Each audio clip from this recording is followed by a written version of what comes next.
बनवूया आज यखनी पुलाव. तुम्हाला आवडतो का आणि तुम्ही ट्राय केला आहे का? फराह खानची रेसिपी नक्की कमेंट करून सांगा.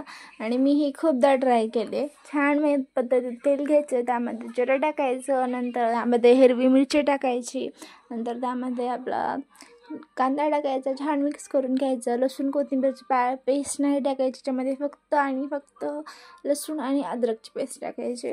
छान मिक्स करून घ्यायचं जोपर्यंत गोल्डन ब्राऊन कलर येत नाही तोपर्यंत. नंतर बटाटे टाकायचे. मी हे व्हेज व्हर्जनमध्ये बनवत आहे म्हणून मी चिकनच्या ऐवजी आपले सोया चंक्स यूज केलेले आहेत.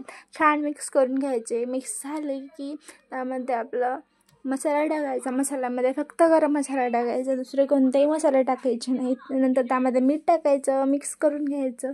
नंतर आपले तांदूळ छान एकदम भिजले होते. नंतर त्यामध्ये तांदूळ टाकायचे, आपलं दह्याचं पाणी टाकून घ्यायचं, म्हणजे ताक म्हणतात त्याला. आणि एकदम छान कोथिंबीर टाकायची, 2 शिट्ट्या होऊ द्यायच्या.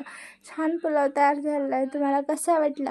आणि माझा पुलाव खूप सुंदर झाला होता अशी माझी दीदी म्हटली. मला तर थोडा नाही आवडत, मी नाही खात, पण माझ्या दीदीला खूप जास्त आवडते, त्याच्यासाठी स्पेशली बनवला होता मी.